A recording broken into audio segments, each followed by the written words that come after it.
Hello जी, राम राम जी। कैसे हैं आप सब लोग? आई होप कि आप सब अच्छे होंगे। तो वेलकम करती हूँ अपने चैनल पर आप सबका। उम्मीद करती हूँ सब बढ़िया होंगे और सबका काम बढ़िया चल रहा होगा। और ईब तो मैंने कहने की ज़रूरत नहीं है कि भाई दिन इतने बड़े बड़े हो रहे हैं।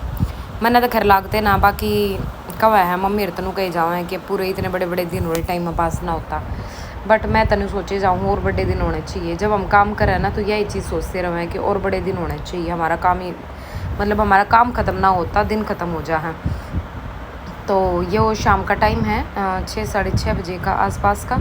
तो मैंने कटिंग का काम शुरू कर दिया था। स्टिचिंग का जो था वो हो गया था आज का। तो मगर चलो कटिंग करती हूँ जितनी भी होगी। कल शायद सिलाई तो नहीं हो पाएगी। आई थिंक मैंने बताया था आपको कि मेरी बुआ आने वाली है बात नोतने के लिए। तो कल सिलाई तो होगी नहीं, बट परसों तो होगी। कल तो वैसे भी फिर टाइम नहीं मिलेगा, तो मैंने सोचा जितनी कटिंग होगी आज कर लेती हूँ। और एक चीज़ और, आज की वीडियो में एक बीच में मैं मेरी तुरपाई वाली आएगी और उसको बीच में मैं एक कपड़ा दूंगी तो तुरपाई के लिए। तो आपको वो बताना, उसका नाम बताना कि वो क्या है और क्या मैंने उसको तुरपाई के लिए दिया है। तो आप ध्यान से देखना और उसका नाम बताना। अगर आपको समझ आता है तो ठीक है, नहीं आता तो मैं नेक्स्ट वीडियो में बताऊँगी। तो आज का सवाल यही है आपके लिए, ठीक है। तो ईवे का कमेंट पढ़ ले हुए हैं, फिर अपना कुछ डिस्कस करेंगे। तो ये लाइनिंग वाला कुर्ती कर रही हूँ मैं। अगर आप देख सकते हो तो इसमें देखने का है, क्योंकि जिनको कुछ सिलाई आती है ना तो देखने से भी समझ जाते हैं। कुछ डाउट रहते हैं। जैसे एक बहन बोल रही थी कि ना कि उसमें कान आती है लाइनिंग में। तो आप मेरे को देखो कैसे मैं प्रेस कर रही हूँ, कैसे मैं इसको बिछा रही हूँ। तो देखने से भी काफ़ी कुछ आप सीख सकते हैं। तो आप देख सकते हैं इसमें मैं कुर्ती की कटिंग कैसे करूँगी, कैसे उसको बिछाऊँगी। इसके बाद मैं पैंट की भी कटिंग करूँगी। तो किस तरीके से मैं कर रही हूँ तो आप वो देखिए, ठीक है। तो एक बहन का कमेंट है, अम्मी करेले की रेसिपी शेयर करो। आए मैं तना अम्मी लागू हूँ। तो मेरी उम्र की होगी है, मेरी तो घड़ियाँ छोटी है। नू बता पहला, बाकी आपके वहाँ अगर कहते हो तो ठीक है। हाँ ठीक है, करेले की रेसिपी नेक्स्ट टाइम ज़रूर शेयर करूँगी। और करेले सच में बहुत टेस्टी बन रहे थे कल के। राम राम दीदी। सुमन बिश्नोई, राम राम बेबे, राम राम। और बताओ कैसे हो दीदी? मुझे सिलाई आती है और मैं घर से बुटीक चला रही हूँ और अब मार्केट में करने की सोच रही हूँ। मेरे पास काउंटर वगैरह सब कुछ है, झुग्गी मशीन, तुरपाई की, इंटरलॉक की मशीन, सारा सामान है। मुझे कुछ और लेने की ज़रूरत नहीं है। बहुत बढ़िया बात है बेबे, फिर तो सारा सामान है तो आपने इतनी ज़्यादा दिक्कत नहीं आवे। क्योंकि जब हम कोई न्यू बिज़नेस स्टार्ट करे हैं ना, उसमें सारी चीज़ ले हुए हैं तो बहुत सारी चीज़ मन में रवा हैं। हम इतना खर्चा भी कर देंगे और लगा भी देंगे, पता ना चलेगा ना चलेगा, मतलब बहुत सारी चीज़। तो आपके पास सामान ऑलरेडी सारा है ही, तो आप देर मत करो। और बाहर मार्केट में दुकान कर रहे हो तो कॉन्ग्रेचुलेशंस उसके लिए, ऑल द बेस्ट। भगवान आपने खूब तरक्की देवे। आप साफ़ सफाई की वीडियो भी शूट किया करो और थोड़ी बहुत डेली रूटीन भी दिखाया करो। विरक साउंड्स कुछ ऐसा करके है। तो ठीक है, कोशिश करूँगी ज़रूर। बट पता है क्या होता है कि जैसे अब साफ़ सफाई की मैंने कल बताई थी कि मैंने अपने पूरे घर की साफ़ सफाई की। उसमें होता क्या ना कि अगर मैं कैमरा साथ लेके घूमूँ ना तो भाई काम में इतनी बरकत नहीं होती है, इसलिए नहीं शूट कर पाई मैं वो। क्योंकि मैं पूरा दिन कैमरे नहीं लेके घूमे जाऊँगी तो काम किस टाइम करूँगी। और मेरा यो होया करे कि भाई जिस टाइम मैंने काम करना उस टाइम पे मेरे काम में मन है। बट कोई नहीं, आप लोगों के लिए जैसे जैसे जो चीज़ें शूट हो पाई मैं ज़रूर करूँगी, ठीक है। और घर का तो, किचन का तो मैं तकरीबन करती ही हूँ। अब झाड़ू पोछा तो क्या ही दिखाऊँ, रोज़ पता है आप सबको मैं ही लगाती हूँ अपने घर में झाड़ू पोछा, डस्टिंग, झाड़ू, बर्तन, कपड़े लत्ते, प्रेस व्रेस सब काम मैं ही करती हूँ ना, मैंने कोई मेड लगा रखी है। और अगर कई बहनों के कमेंट होते हैं कि भाई हमसे काम मैनेज नहीं होता, तो उनके लिए एक चीज़ बता देती हूँ। अगर आपके पास काम ज़्यादा है और आप मैनेज नहीं कर पा रहे हो ना, तो आप एक अपनी मेड लगा लो जो आपका झाड़ू पोछा, अगर आप बर्तन भी करवा सकते हो तो बड़े, क्योंकि 1000-2000 रुपये भी, 2500 रुपये भी वो ले लेगी तो आपके काम में बहुत बरकत होएगी, ठीक है। घर साफ़ सुथरा भी रहेगा। और फिर उससे की रहेगा ना कि भाई देखो मेड साफ़ सुथरा तो क्या है, जैसा काम हम करें वैसे तो करती नहीं है, ठीक है। ये सब तो कहने की बात है। बट नू है काम में थोड़ी बरकत हो जाओगी, आप सिलाई का काम ज़्यादा कर पाओगे। उससे फिर भी आपने 2-2500 महीने में देने, लेकिन आप 2-2500 रुपये देख लो कितने टाइम में कमा सको हो। वो आपकी सिलाई के अकॉर्डिंग है भाई, आपके वहाँ पे सिलाई कितनी है उस हिसाब से। तो आप एक हेल्पर रख लेते हो तो आपको फ़ायदा उसका। एक बहन का कमेंट है, बेबे भाई का है, करेले घने महंगे हो रहे हैं, आलू बना लिया कर। अरे मुश्किल से तो करेले आए गर्मी में, आलू आलू खा खा छिक रहे थे भाई, तो ईब तो गर्मी में करेले ज़्यादा बनाएंगे। बहन करेले मैंने भी बहुत पसंद है, मैं एक रोटी फालतू खाऊं करेला के साथ। सच में करेले बढ़िया लगा भाई गर्मी में। एक बहन का कमेंट है, मेरी बेटी का भी कल किसी ने गिल्ली मार दी, खून इकट्ठा हो गया था, आँख नहीं खुल रही थी, फिर हम हॉस्पिटल लेके गए, आज कुछ ठीक है। कल बहुत दर्द था, दवाई दी है 12 टाइम डालने के लिए, अलग अलग दवाई। मतलब मैं अपनी बेटी को बता रही थी कि तेरी आँख में चोट लगी, और तन्नू की भी सेम वीडियो आ गई। मेरी बेटी ने घंटे बाद बताया था, चोट लगने के बाद पड़ोसियों के बेटे ने चोट मारी थी, उनके घर ही बैठी रही डर के मारे कि मम्मी मारेगी। पड़ोसियों ने भी नहीं बताया। जब हॉस्पिटल पहुंचे तो आँख में सूजन आ गई थी, एक्सरे भी सही नहीं हुआ अच्छे से। मैंने पड़ोसियों को डांटा कि वो तो बता सकते थे, बच्ची है ये तो, आप तो बता सकते थे। बिल्कुल सही बात है भाई, देखो वो तो बालक है, और बालक का यूँ ही रहा करे कि ना बता। मेरे छोटे वाले बेटे का अगर कि वो ना थोड़ा सा टूटता फूटता बत्ती रहा करे, जैसे गिर गया, गोडे फूट गए, कौनी फूट गई, तब वो मेरे तो ना सीरियसली बताऊँ जब दिखाया करे, जब मतलब 2-3 घंटे हो रखे हो भाई, टूट फूट का अपना आकर ना अपना आराम तर रहेगा, लेकिन ज़्यादा लग जाए जब तो बता दे। बट ये छोटी मोटी जो खरोच रवा है ना, वह चीज़ वो जब वो बताओगा कई घंटे बाद, मेरा मूड देख के कि मेरा मूड कैसा है, अगर मैं खुश हूँ, सही हूँ, मेरा मूड सही है, तो ही बताओगा मम्मी देखो, मम्मी देखो। फिर भी ऐसे खुश होकर इतना का ना बताओगा। तो बच्चे के अंदर होगा है यह चीज़, वो नहीं सोचा है कि भाई हम बताओगे शायद मम्मी और मारा यार डांटा हमने कि भाई हमने चोट लगी है। बट पड़ोसिया के पास बैठी थी, वहाँ बैठी थी, उन्हें तो बताना ही चाहिए था, है ना। तो ये देखो, मैं इस ड्रेस की बात कर रही थी, तो आप लोगों को कमेंट करना है कि ये क्या है, ठीक है। अगर आप लोगों को इसकी कटिंग और स्टिचिंग देखनी है तो वो भी मैं पोस्ट कर दूँगी। तो भाई देखो, अपनी बेटी की आँख को दिखाओ। बिल्कुल देखो, आँख का मामला जो होता है ना, बहुत ही नाजुक होता है, और कहीं लग जाती है ना तो इंसान फिर भी मतलब देखो, चोट बीमारी तो सारी बेकार हैं, ठीक है, बट आँख का तो बहुत नाजुक हो जावा है। तो आप बढ़िया डर केयर करो, बढ़िया डॉक्टर का दिखाओ, भगवान आपकी बेटी ने जल्दी ठीक करेंगे।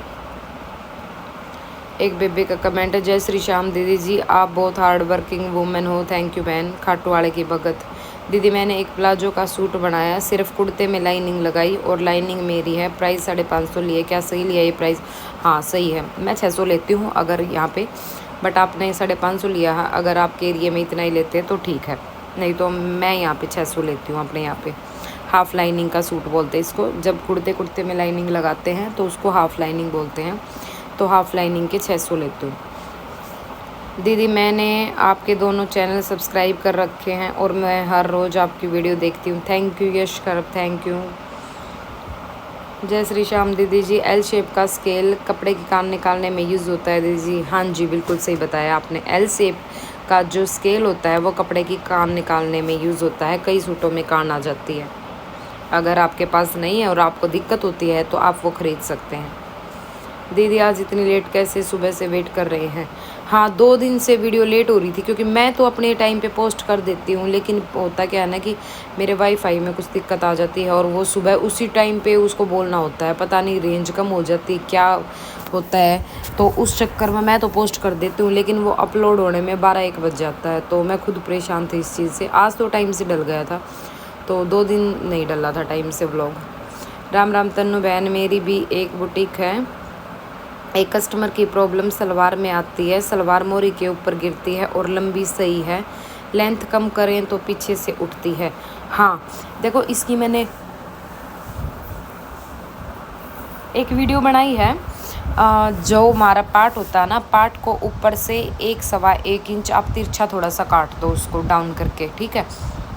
लेकिन आप ऐसे मेरे सिर्फ बताने से नहीं, या तो मैं कोई सलवार कट करूँगी उसका दिखाऊँगी आपको, या फिर आप नीचे स्क्रॉल करना तब मिलेगी आपको वो वीडियो, या नहीं तो शायद तनुजा की दुनिया पे कम वीडियो उनमें भी मिलेगी शायद, तो वहाँ पे भी आप एक बार चेक कर सकते हो। दोनों चैनल पे डाल रखी है आई थिंक तो मैंने, लेकिन आपको ढूंढनी पड़ेगी, वो नीचे स्क्रॉल करके देखना। अगर मिलती है तो ठीक है, नहीं मिलती है तो आप कमेंट छोड़ देना, मैं दोबारा बना दूँगी जब अभी कोई सलवार काटूँगी तब, ठीक है।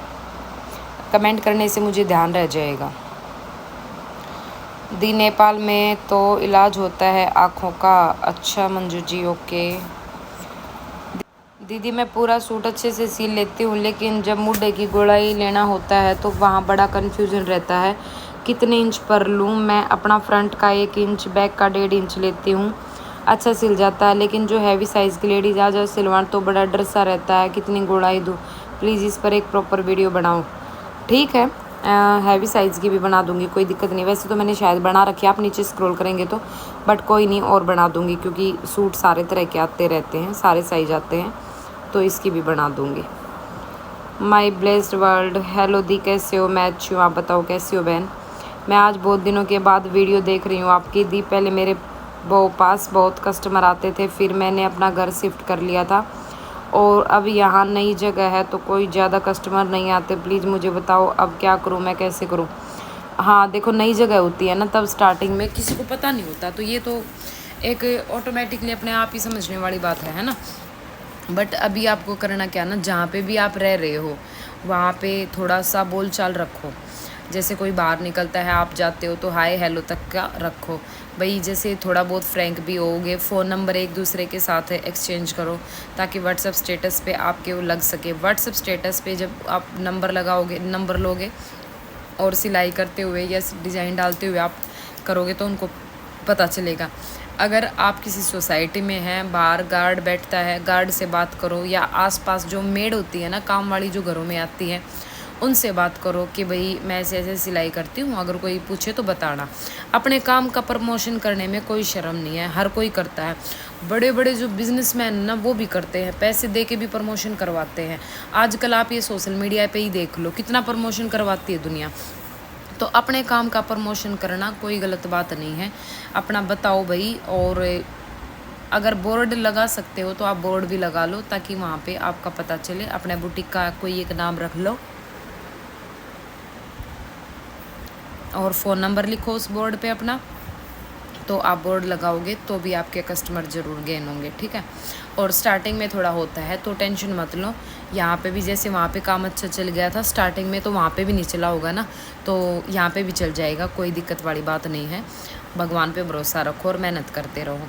और एक चीज़, आप जहाँ पे भी हो अभी वहाँ पे काम कर रहे हो ना, तो आप अपनी मशीन को गेट के सामने रखो और गेट को इतना खुला रखो कि आने जाने वालों को आप दिखते रहो, ताकि मशीन की आवाज़ बाहर तक जाए और आप बैठे हुए दिखो बाहर आने जाने वालों को कि भाई हाँ यहाँ पे कोई सूट सिल रहा है। तो भुल्ली बिसरी कोई एक आधी औरत आई जाओ कि भाई आप सूट सिलते हो, क्या है पूछने के लिए। अगर नहीं भी आओगी तो वो खुद नहीं आओगी, तो उनको पता तो चलेगा वहाँ सूट सिलते। मान लो 4 लेडीज़ बैठे हैं, जब बात कर रहे हैं तो सिलाई विलाई की हर तरह की बात हो है लेडीज़ा में, तो फिर पूछेंगे अरे मैंने तो वहाँ भी देखी थी, एक सूट वहाँ भी सिला है, चल वहाँ पूछ ले होंगे। तो कोई आसपास की हो आपके, तो वो तो एक बार पूछने क्या पता आ भी जाओ, है ना।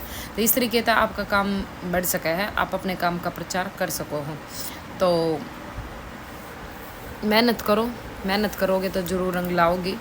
क्योंकि और किसी भी काम ने ना, आप नू मत सोचो कि ये काम मैंने शुरू करा है तो ये होगा नहीं होगा। देखो डर जो हुआ है ना एक, वो सबके मन में रहा है, बट उस डर ने हम बार बार सोचे जाओगे ना, बार बार नेगेटिव लेते जाओगे ना, तो फिर वो डर सच में पॉजिटिव बन जावा है, ठीक है। तो आप कोई भी चीज़ ने है ना, इतना मत सोचो कि इतना आप उसने नेगेटिव सोच लो कि वो नेगेटिव बन के ही रहा है। तो आप हमेशा पॉजिटिव सोचा करो, नो सोचो कि ये काम मेरे तना क्यों नहीं हुआ, मेरे तय करूँगी मैं इस काम ने, फलाना कर सका है तो मैं क्यों नहीं कर सकती, वाह कर सका है तो मैं क्यों नहीं कर सकती, ऐसा क्या है इस काम में। इस तरीके से खुद ने वो करोगे ना, तो खुद ने मोटिवेट करा करो अपने आप ने, खुद ही मोटिवेट करा करो। नो मत सोचो कि कोई और हमने बताओगा समझाओगा, क्योंकि कई चीज़ ऐसी हो गए हैं जो कोई भी हमने अपने आप ने नहीं समझा सकता, सिर्फ हमारा दिल और दिमाग ही खुद ने समझा सका है, ठीक है। तो मैं तो सीरियसली बताऊँ ना, यह चीज़ सोचा करूँ कि नहीं क्यों नहीं कर सकती, क्या मुश्किल है इस काम में। मैंने बहुत सारे, कोई एक नहीं बहुत सारे काम ऐसे करे हैं जो फर्स्ट टाइम करे हैं, और फर्स्ट टाइम कस्टमर पर ट्राई करे हैं, ऐसे भी चीज़ बनाई है मैंने। कई चीज़ बनाई है, एक नहीं कई चीज़ ऐसी बनाई है जो मैंने फ़र्स्ट टाइम कस्टमर पर ट्राई करी है और वो बेस्ट बनी है। फ़र्स्ट टाइम वाली चीज़ तो इतनी मस्त बनती है ना, जिसका क्योंकि उसमें पता है क्या होता है, हमारी पूरी मेहनत होती है, पूरी लगन होती है, और एक छोटा सा कोने में कहीं ना कहीं डर, जो कि हमें ये बताता है कि भाई कहीं ख़राब ना हो जाए, कहीं कस्टमर का हमें पैसा ना देना पड़ जाए। मतलब बहुत सारी चीज़ें होती है। देखो डर तो एक मतलब ये हमारी दिमाग में है और वो निकल नहीं सकता है, मैं ये नहीं कहती कि भाई, लेकिन उस डर को जीतने की जो साहस है ना, वो ज़रूर होना चाहिए आपके अंदर। अगर आप उसने छोड़ दोगे ना, तो फिर वो डर सच साबित हो जाओगा। तो डर के ऊपर आप अपने साहस के ऊपर डर ने हावी मत होने दो बस, ठीक है। तो आज की वीडियो कैसी लगी है कमेंट करके ज़रूर बताना। मिलते हैं नेक्स्ट वीडियो में। भाई साहब नींद का टाइम हो रहा है तो जुबान भी फिसलने लग गई है। तो ठीक है भाई, मिलते हैं नेक्स्ट वीडियो में कुछ नया लेकर। Bye bye, Ram Ram ji.